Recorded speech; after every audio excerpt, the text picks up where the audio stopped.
우리가 이제 뭔가를 찢을 때가 있어요. 예, 불합격 통보나 뭐 이별 통보를 받을 때 머리 끝까지 화가 나가지고 박박 찢어버려요. 특별히 같이 찍은 사진을 박박 찢어버리죠. 예. 그다음에 내가 이렇게 뭐 이렇게 보고 자료 올렸는데 촥 제하면 그 소리를 찢을 때도 있고요. 예, 근데 요즘은 어때요? 예, 찢을 종이가 없네요. 다 핸드폰에 있어가지고. 그래서 뭘 찢습니까? 사람을 찢어요. 말로 찢고 뒷담화로 찢어요. 그렇죠? 오늘 본문엔 요시아가 자기 옷을 찢습니다. 남이 아니라 자기 옷을 말이죠. 율법책 말씀이 자기를 이제 찌르고 들어오니까 그 앞에서 자기 옷을 찢은 거예요. 우리는 큐티하는 교회입니다. 그런데 큐티하다 보면 말씀이 나를 안 찌르고 남이 먼저 떠오를 때가 많잖아요. 예, 그게 조금이에요, 많이에요. 우리의 큐티는 남이 아닌 내 옷을 찢는 묵상이 되어야 하겠는데요. 이것이 구속사적 말씀 묵상의 정체성이에요. 오늘 자기 옷을 찢는 요시아의 모습을 통해서 우리의 큐티에 대해서 함께 생각해 보겠어요. 그래서 옷을 찢으니라. 옷을 찢으려면 첫째, 부서진 성전을 수리해야 합니다. 3절부터 다시 한번 읽어볼게요. 요시아 왕 18째 해에 왕이 무슬람의 손자 아살랴의 아들 서기관 사반을 여호와의 성전에 보내며 이르되 너는 대제사장 hil기야에게 올라가서 백성이 여호와의 성전에 드린 은 곧 문지킨 자가 수납한 은을 계산하여 여호와의 성전을 맡은 감독자의 손에 넘겨 그들이 여호와의 성전에 있는 작업자에게 주어 성전에 부서진 것을 수리하게 하되 곧 목수와 건축자와 미장이에게 주게 하고 또 제목과 다듬은 돌을 사서 그 성전을 수리하게 하라. 자, 요시아가 왜 그렇게 성군이었는지 열왕기하를 그냥 문자적으로 보면 참 알기가 쉽지 않아요. 그래서 이제 행간을 읽으라고 하는데, 근데 이게 역대하 34장에는 자세히 나와 있는데 3절에 아직도 어렸을 때에 곧 왕이 있은 지 8년의 그의 조상 다윗의 하나님을 비로소 찾고, 이 34장 보면 요시아는 그래서 16살에 비로소 하나님을 찾았고, 그리고 이제 20살에 그래서 우상을 제거하기 시작했어요. 그리고 6년이 지난 지금 이제 성전을 수리하고자 하는 거예요. 여러분, 믿음에는 이렇게 분량이 있고 할 때가 있는 거. 십자가는 지혜고 타이밍이라 그랬잖아요. 요시아가 어려서 6년 동안 무의식 중에 받은 므낫세 회개를 보았다고 했습니다. 그래서 8년 지나서 꽃을 피워 이제 비로소 하나님을 찾았다고 했어요. 그러니까 새싹 큐틴 시대도 중요하지만 이제 또 샛별, 또 이제 어린이 큐틴 시대를 지나서 청소년 큐틴 시대도 다른 세대가 되지 않고 다음 세대가 되기 위해 너무 중요해요. 16살은 고등학생이잖아요. 이게 너무너무 중요합니다. 이게 정말 중요해요. 요시아 18년은 그냥 흘려보낸 시간이 아니에요. 아버지 아몬이 살해되었으니까 어린 나이에 생존 자체가 기적이었어요. 이 온 나라에서 우상을 제거하는 일은 정말 말벌집을 건드리는 일과 같았어요. 우상은 이미 반세기 훌쩍 넘는 기간 동안 온 나라를 지금 뒤덮고 있었잖아요. 므낫세의 55년 통치 동안. 그러니 반대가 얼마나 심했겠습니까? 이건 백성의 가치관을 개혁하는 일이었어요. 하루하루가 죽을 만큼 힘들었던 거예요. 근데 이제 요시아가 정직하잖아요. 정직하려니까 또 다윗의 길을 갔으니까 15 광야의 눈물을 길이 기다리고 있고요. 바로 이런 고난이 요시아가 유다 왕 중 유일하게 좌우로 치우칠 수 없게 이제 막아준 비결 같아요. 우리의 전공은 치우침이에요. 남과 나에 대해 치우치고, 자식에 치우치고, 자식 중에서도 아들, 딸에 대해서 치우치고, 뭐 딸 중에 아들 중에 더 잘난 아들, 딸에 치우치고. 그러니까 자기 자식에 치우치는 거는 죄의식이 없어요. 자기 고향에 치우치는 건 죄의식이 없어요. 그래서 우리의 치우침은 징하게 끝이 없어요. 오죽하면 치우치지 않았다는 표현은 오직 요시야에게만 쓰였다고 그랬어요. 그러니까 객관적으로 아무것도 못 봐요. 다 치우쳐 있어요. 이런 치우침으로 앞으로 남고 뒤로 미쳐서 우리 삶에 부서진 것들이 너무 많은 거예요. 내가 치우쳐서 부서진 남편, 아내, 자식, 부모가 있어요. 건강과 돈과 지위가 이제 부서졌어요. 이게 왜 무너졌는지는 생각 안 하고 거기서 또 부서지니까 빨리 수리되기만 간절히 이제 원하며 이제 애를 쓰는 거예요. 하지만 우리가 채워야 할 시간이 있는 거예요. 왜 그런지 아세요? 우리가 하나님의 자녀이기 때문이에요. 우리를 향한 하나님의 관심은 내 주변 사람과 상황이 바뀌는 게 아니에요.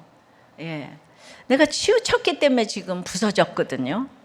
근데 치우친 걸 깨달아야 되는데 부서진 것만 붙들고 기도하시면 안 되는 거예요. 하나님의 관심은 부서짐으로 내 자신이 성숙하는데 또 거룩해지는 데 있는 거예요. 그래서 인생의 목적은 행복이 아니고 거룩인 거예요. 그래서 지금 언제 끝날지 모르는 힘든 시간을 지나고 계세요? 빨리 탈출하고 싶은 고통 속에 계세요? 하나님의 때까지 인내하며 기다려야 되는 거예요. 왜죠? 그래야 이 고난 때문에 우리가 그 길, 여호와의 길로 행할 수밖에 없게 하시기 때문이에요. 그렇게 기다리고 있으면 주의 시간이 되면 주의 뜻대로 좋은 길로, 사명의 길로 인도하시는 것을 보게 됩니다. 이렇게 고난의 18년을 잘 통과한 요시야가 한 일이 뭐예요? 이제 적극적으로 부서진 성전 수리에 진심을 내게 되었어요. 근데 3절 마지막 부분을 보면 사반을 여호와의 전에 보내며 라고 했는데 이게 원문으로 보면 왕이 보내었다 이 표현이 맨 앞에 나오는 거예요. 23장 1절에도 왕이 보내었다. 그러니까 22장 23장에 그냥 이게 이제 개혁하는 장면이 나오는데 이 모든 능동적으로 언약을 갱신하는 모든 주체가 요시야 왕으로 돼 있는 거예요. 요시야 한 사람이 개혁을 하는 거예요. 사람 보내고 뭐 이렇게 다 돈도 모두가 요시야의 명령이 없으면 안 되는 거예요. 그러니까 요시야만 이렇게 생각을 개혁의 주체가 된 거예요. 결국 한 사람이 너무 중요한 거예요. 한 사람 므낫세는 55년 동안 나라를 말아먹었어요. 그런데 요시야 한 사람은 개혁을 이루었잖아요.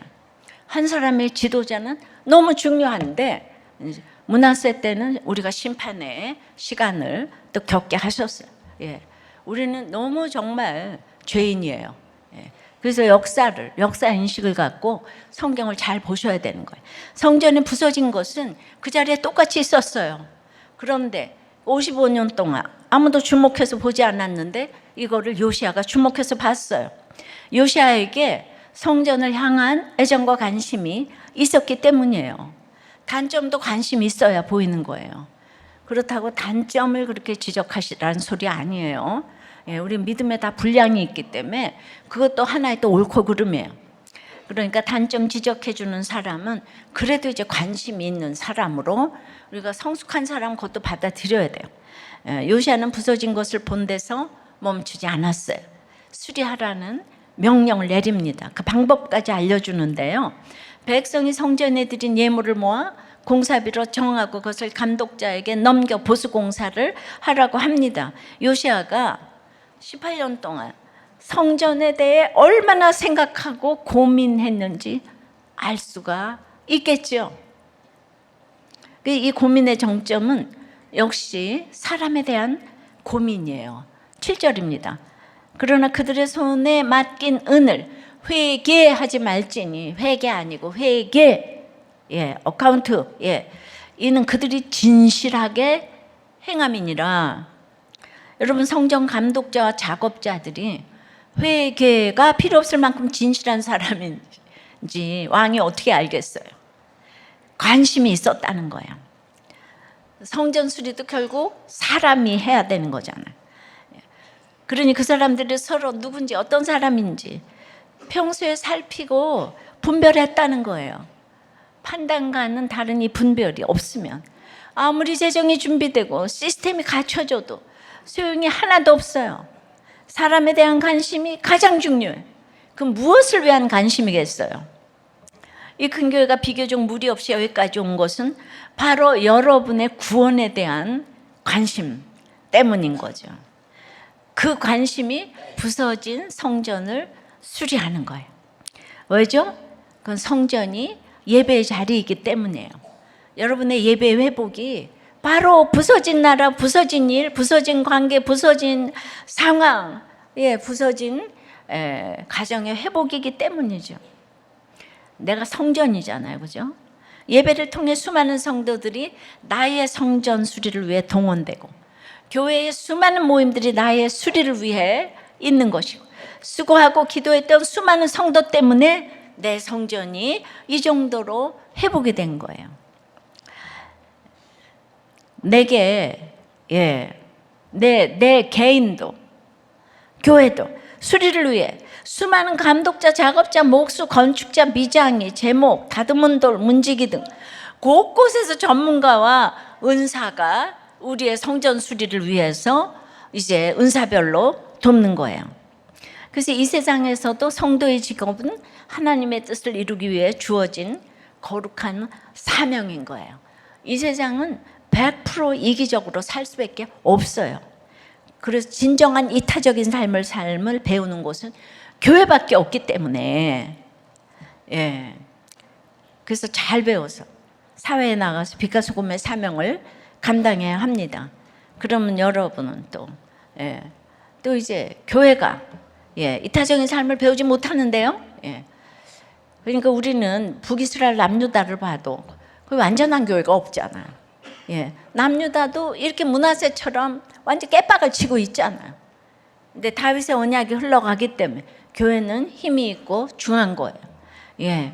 그러므로 될 수 있는 대로 교회에서는 돈 때문에 섬기고 돈 때문에 안 섬기는 이런 일은 하지 말아야 돼요. 이해 타산을 딱 내려놔야 돼요. 교회는 이타적인 곳이에요. 섬기는 것을 배우는 곳이에요. 될 수 있는 대로 교회에서는 정말 이렇게 돈거래가 오고 가지 말아야 합니다. 예배가 서면 다른 것도 서고, 예배가 무너지면 다른 것도 무너집니다.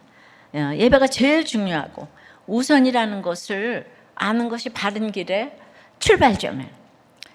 오늘 우리도 나의 예배의 자리가 부서지지 않았는지 돌아봐야 돼요. 매 큐티하고 주일 예배, 수요 예배, 목장 예배 빠지지 말고 드려서 내가 살고, 그리고 나의 모든 각종 은사로 남도 살려야 합니다. 여러분이 잘 사는 목적, 또 다 영혼을 섬기기 위한, 그 섬길 수 있는 장이 이렇게 있다는 게 얼마나 감사해요. 돈 벌어서 어디 해외여행 또 가야 되겠지만은 TT를 가야 되는 거죠. 그 자자손손 하나님이 축복을 해 주시는 거예요. 정말 인생을 돌아봐도 제가 이렇게 하는 거는 우리 어머니께서 그렇게 이제 변소 청소를 하셨기 때문인 거죠. 이제 아무리 생각해도 이제 우리 엄마도 치우친 게 있죠. 그러나 그래도 보고 배운 게 그거기 때문에 하나님이 오늘날 이렇게 쓰시는 거는 그 교회에서 살았잖아요. 그걸 이렇게 보여줬기 때문에 하나님과 만나는 예배가 우리의 삶의 중심이라는 거를 보여줘야 되는 거죠. 적용 질문이에요. 언제까지입니까? 하며 기다리는 건 뭐예요?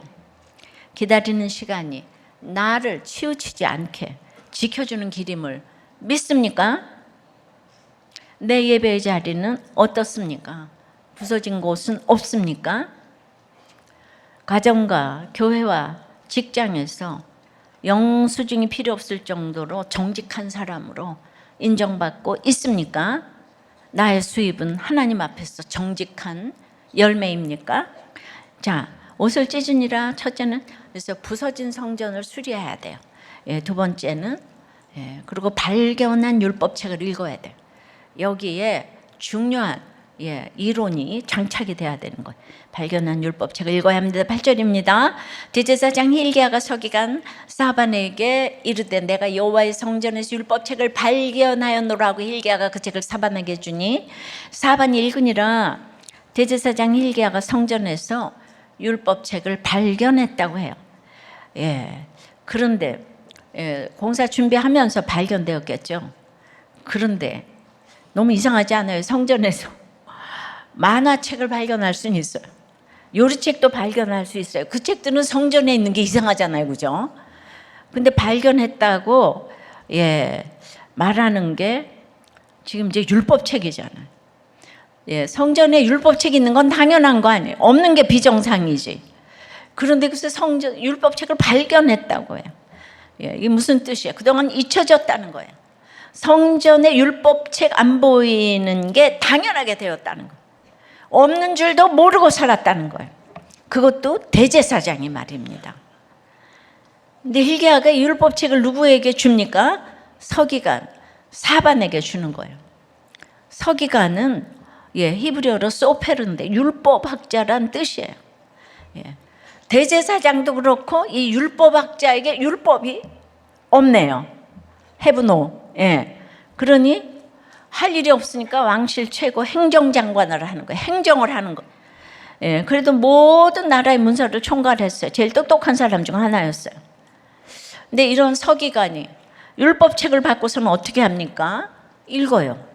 잘 모르는 책, 처음 보는 책이란 뜻이에요.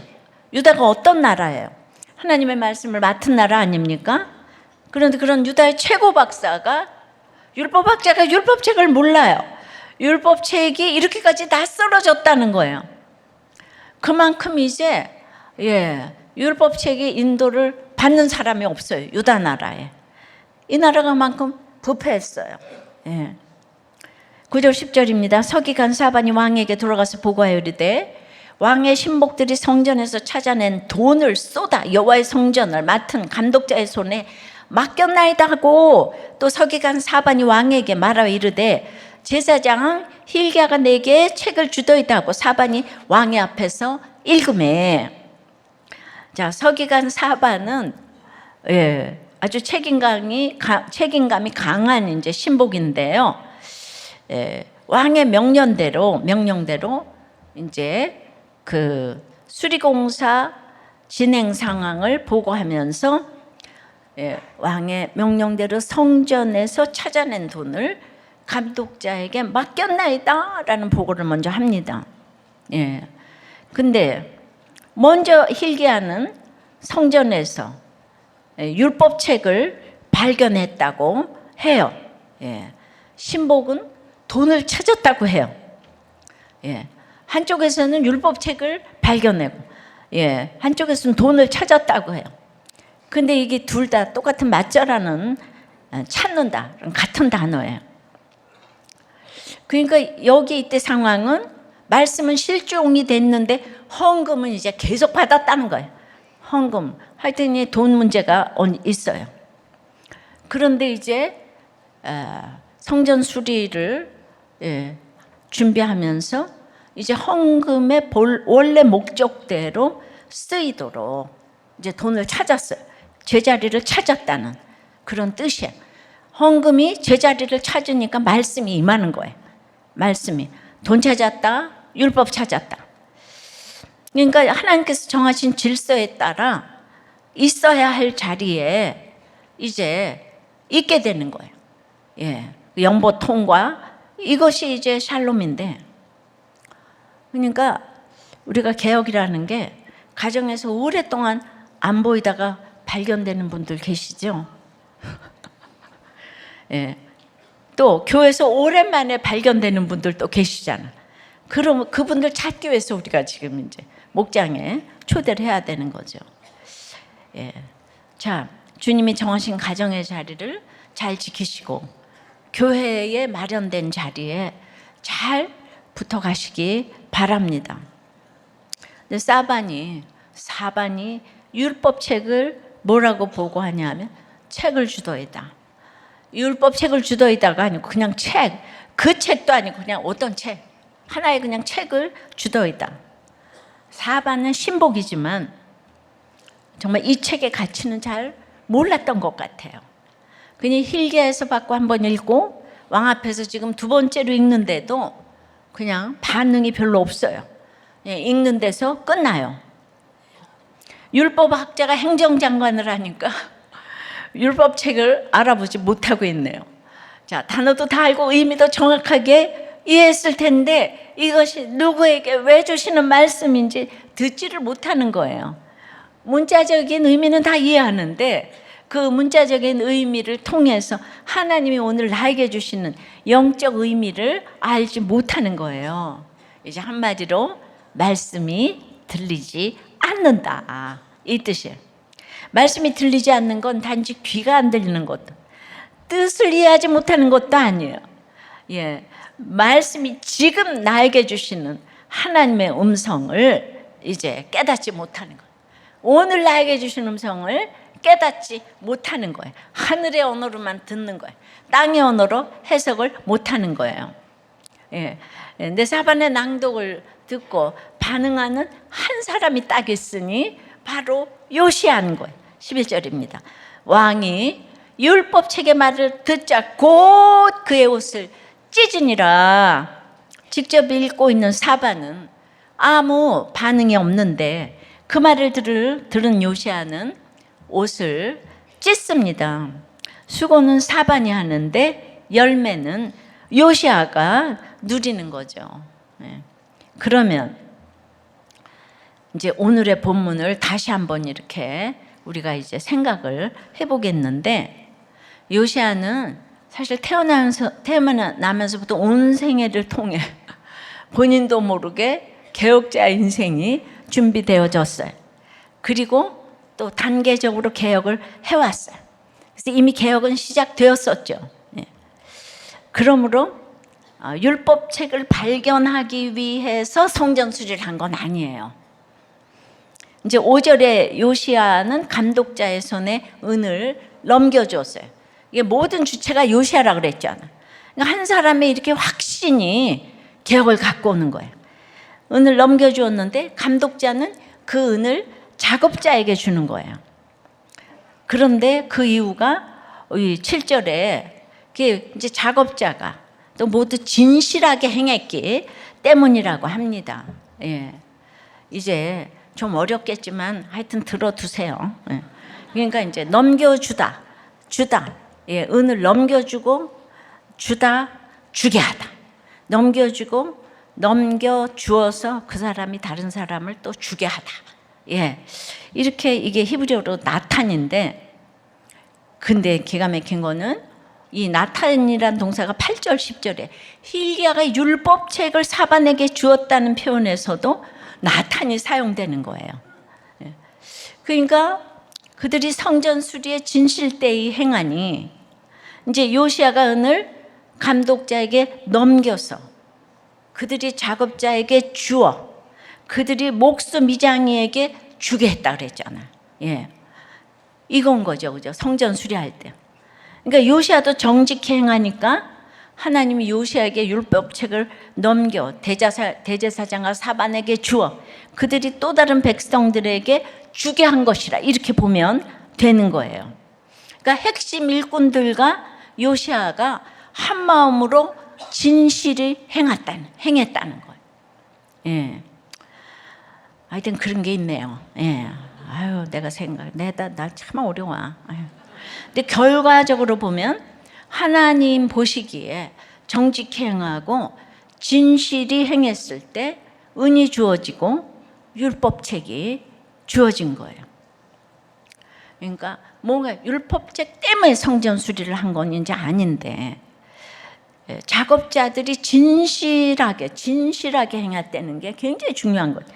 진실하게 수리에 임한 건 감독자 때문에 한 게 아니라 누가 보든 안 보든, 예, 하나님 앞에 있기 때문에, 하나님이 감독자이시기 때문이었어요. 그래서 그들이 너무 진실하기 때문에 회개하지 말라고 했는데, 어카운트 하지 말라고 했는데, 이거 문자적으로 재정감사하지 말라는 얘기는 아니에요. 서로가, 요시야도 그 핵심 일꾼들도 서로가 그 하나님이 감독자시라는 것을 알아요. 예, 사람에게 보이는 게 아닌데, 그러면은 이제 이런 자에게 말씀을 넘겨주어 또 그들이 주게 하시는 거예요. 예.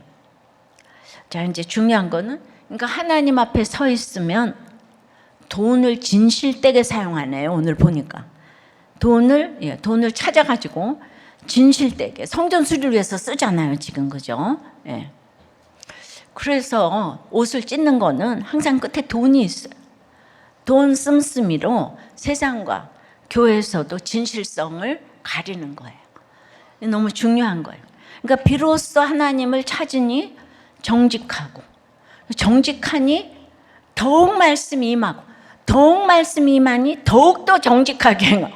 이게 다 서로 로테이션 되는 단어인데, 이거 성도의 견인이라고. 예. 그래서 51대 48, 52대 40, 48 이렇게 자꾸 올라가는 거죠. 그래서 예, 우리는 이제 발견한 말씀을 이제 읽어야 하는데, 그래도 중요한 거는 예, 이제 이렇게 말씀을 읽어야 되는 거. 오늘 읽었잖아요. 우리는 어떤 말씀을 읽어야 돼요? 발견한 말씀, 내 삶에서 발견한 말씀, 이거를 읽어야 돼요. 예. 그러니까 그냥 다니다가 힘들어지니까 나한테 꽂히는 말씀이 있게 되잖아요. 우리 삶이 사실 하나님의 말씀과 전혀 어울리지 않아요. 아담 이후 우리 인생은 하나님 말씀이 발견될 수 있는 자리가 아니에요. 말씀이신 우리 예수님께서 우리에게 친히 오셨어요. 성령께서 우리 안에서 성경을 통해 말씀하시는데, 그래서 지금 어떻습니까? 지금은 기록된 말씀을 주셨어요. 손만 뻗으면 성경을 다 읽을 수 있도록. 이제 무거운 책도 필요가 없어요. 핸드폰으로 다 볼 수 있어요. 다 들을 수 있어요. 너무 은혜입니다. 하나님의 말씀을 언제 어디서나 읽을 수 있다는 거, 이거보다 축복은 없어요. 이런 자유와 여유를 하나님께서 허락해 주셨는데, 그런데 바로 윗나라에서는 이 성경을 못 보잖아요. 그죠? 그러니까 이게 대단한 은혜인 거예요. 대단한 은혜. 그래서 우리의 묵상이 옷을 찢는 구속사적 큐티가 되기 위해서는 하여튼 깨닫든 못 깨닫든 말씀을 읽어야 돼요.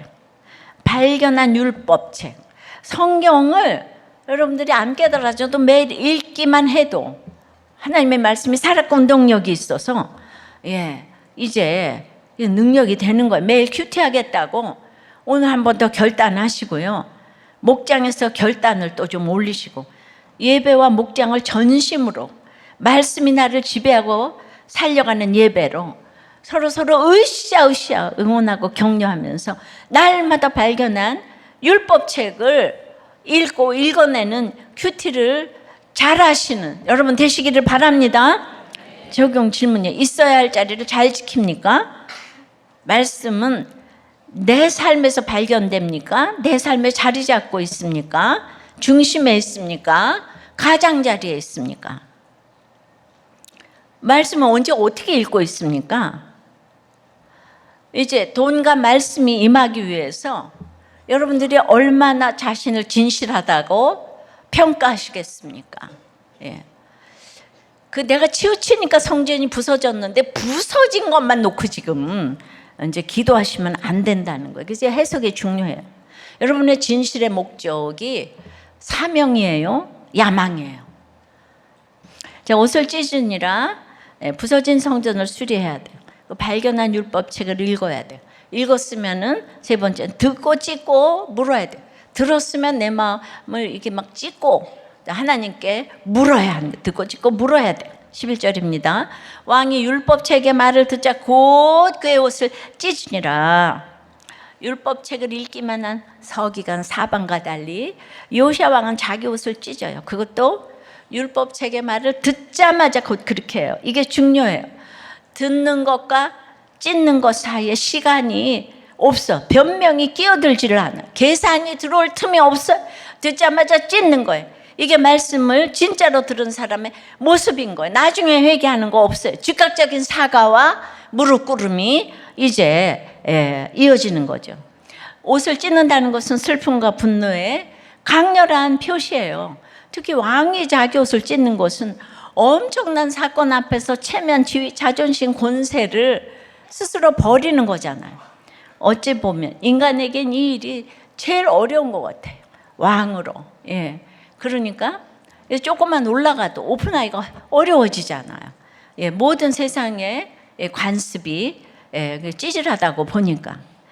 그러니까 맨날 나눠놓고 너는 틀렸다며 싸우는 거 아니겠습니까? 유다도 처음에는 며느리를 불태워 죽이라 그랬잖아요. 그러니까 이게 자기 얘기를 하는 데까지는 이게 진짜 어려운 것 같아요. 근데 여기서 꼭 봐야 할 사람 하나 또 있어요.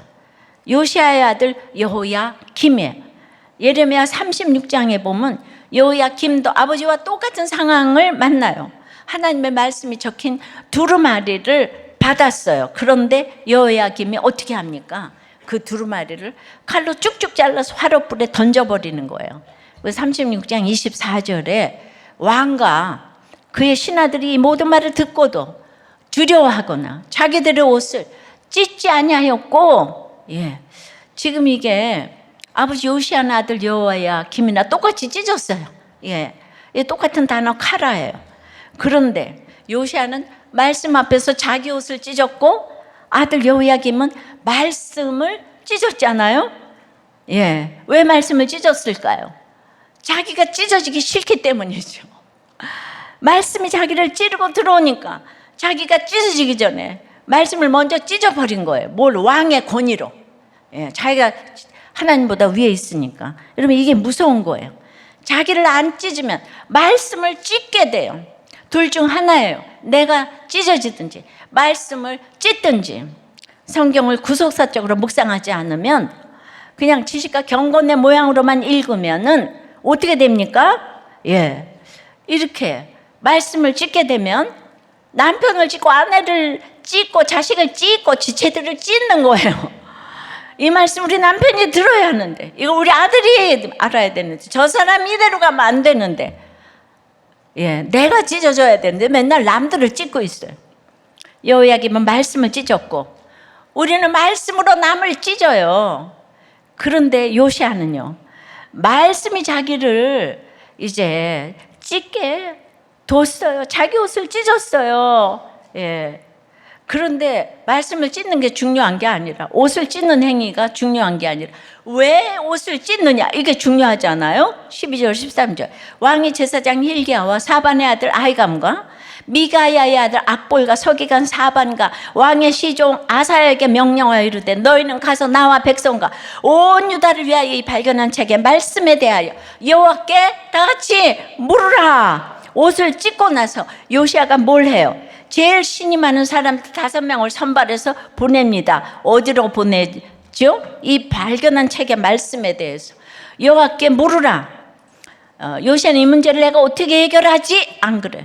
여호와께 물으라고 합니다. 자기가 해결하려고 하지 않고 하나님께 해석을 구하는 거예요.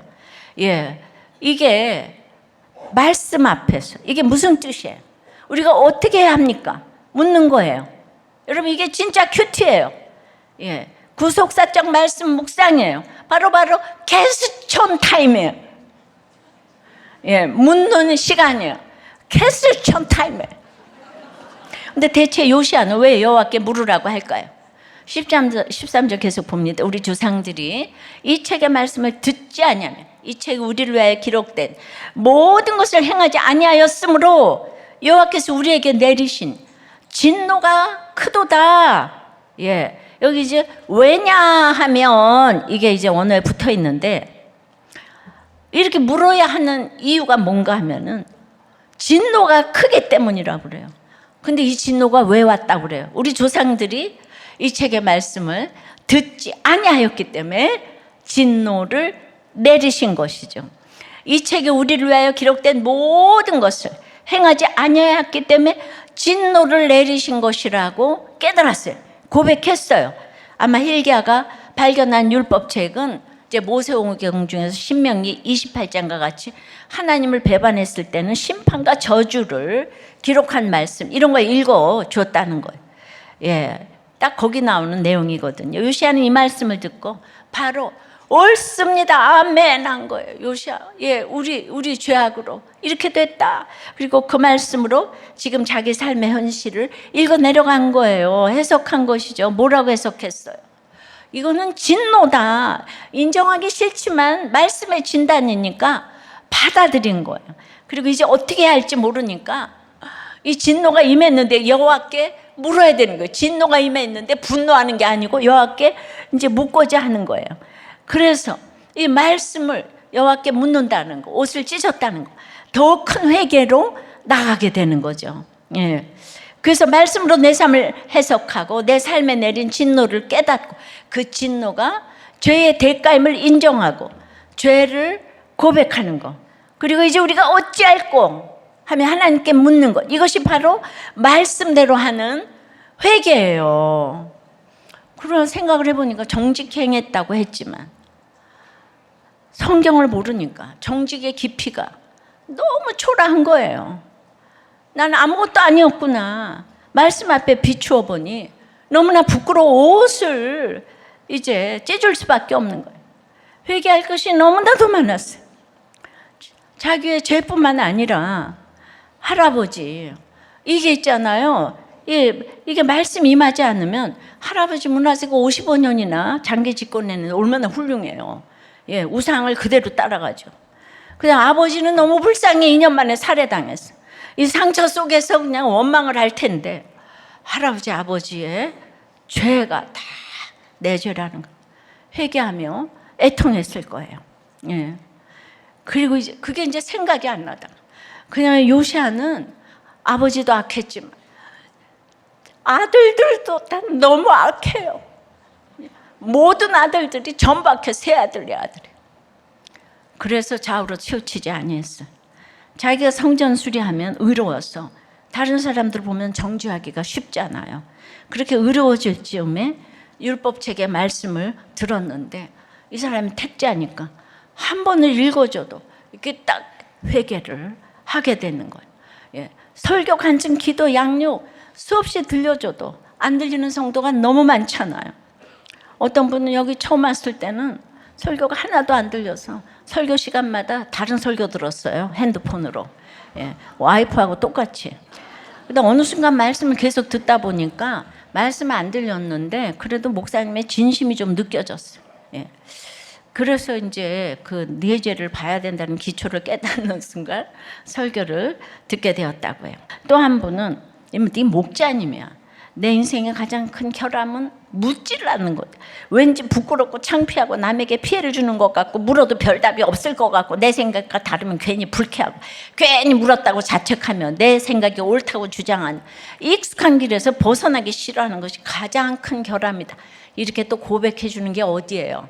저는 이런 거 할 때마다 너무 고마워요. 이런 얘기 솔직하게 해주는 사람이 최고. 예.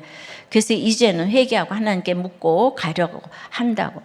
바로 이 회개의 마음으로 옷을 찢었기 때문에 이제 그것이 요시아가 이제 구속사적 큐티의 모델이 된 거예요. 회개가 빠진 묵상은 알맹이 없는 껍데기예요. 내가 나를 만족하기 위해서 큐티하는 게 아니야. 우리 큐티인이 구속사적인 본문 해설이잖아요. 그 핵심이 회개에 있는 거예요. 하나님 말씀 앞에서 내 자신을 보면 회개할 수밖에 없어요. 회개할 것밖에 없는 인생인데 회개하는 거 너무 싫어해요. 우린 자기 옷도 찢기 싫어하고 자기 마음을 찢기는 더욱 불가능.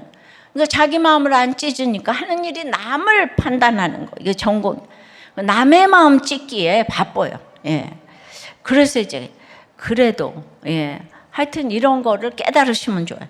그래서 예수님이 우리에게 오신 거예요. 이렇게 질긴 우리 죄 때문에 주님의 몸이 찢기셨어요. 우리가 받아야 될 진노를 예수님께서 다 자기 몸으로 받으셨어요. 그 은혜로 성소 휘장이 위에서 아래로 찢어졌어요. 그래서 우리가 은혜의 보좌 앞으로 나아갈 수 있게 되었는데 요시아는 이제 옷을 찢은 후에 더욱 철저하고 대대적인 개혁의 단행을 시도하게 됐어요. 그럼 여러분 오늘 우리가 찢을 것은 남이 아니에요. 내 옷이에요. 내 의에, 내 변명에, 내 억울함에, 내가 옳다는 확신에, 내 자존심에 이와 같이 겹겹이 입고 있는 우리의 옷을 찢고 주님을 따라 나아간다면 주님이 우리를 받으시고 살리시고 끝내 거룩과 구원으로 인도하실 줄을 믿습니다. 적용 질문이에요. 말씀을 들을 때 내 세상적 가치관을 찢습니까? 옳고 그름으로 다른 사람들을 판단합니까? 내 삶에 내린 진노 같은 일은 무엇이에요? 그것 때문에 분노합니까? 하나님께 묻습니까? 그러니까 해석이 잘 되면 해결이 되는데 부서진 성전 붙잡고 언제 이거 수리해 주나. 이제 그러니까 여러분들이 안 되는 거예요. 내가 얼마나 치우쳐 있는가 이걸 알아야 되는 거예요. 내 새끼 그냥 내 고향 뺏게 모르니까 나라가 찢어지잖아요. 그죠? 우리가 교회 같은 교회에서도 찢어지고 나라에서도 찢어지고. 예, 믿는 한 사람 요시아가 나오게 될 줄 믿습니다. 기도할게요. 하나님께서는 요시아 왕을 허락하셨어요. 요시아의 그 인생을 묵상할 때 할아버지가 55년 집권을 했으니 세상적으로 얼마나 자랑스러운 할아버지입니까? 그리고 아버지는 반역을 당했으니 얼마나 또 상처가 뼛속 깊이 있겠습니까? 이것이 이 땅에 이제 해결이 안 돼서 원한에 찬 그 요시아였을 것인데 참으로 여기에서 말씀이 들려서 옷을 찢는다는 게 이것이 이제 불가능이라고 생각합니다. 주님이 이렇게 집집마다 말씀이 들리니 우리가 이제 원수 갚겠다고 내 상처를 부르짖고 있는데 이 상처에서 벗어나게 해 주시옵소서. 집집마다 치우쳐서 부서진 나의 성전을 정말 그 수리하게 하시고 상처에서 벗어나게 해 주시옵소서. 말씀이 들리지 않으니 나를 찢지 않고 남을 찢습니다. 변명을 합니다. 돈도 없고 말씀도 임하지 않는 것이 진실이 행하지 않기 때문이라고 합니다. 그런데 해석이 안 되니까 진노 같은 사건에서 이제 분노하며 있는 것까지 빼앗기는 저희들을 불쌍히 여겨 주시옵소서. 주님, 한 사람의 의인이 있으면 그 나라를 살리겠다고 하셔요. 오늘 요시아 한 사람 때문에 이 나라가 살아나는데 주님, 제가 치우쳐 있고 진실하지 않아서 우리가 고생을 하고 나라가 고생을 합니다. 주여, 주여 저를 용서해 주시옵소서. 진노 같은 사건에서 하나님께 더 묻지 못하고 분노가 나옵니다. 회개합니다. 용서해 주시옵소서.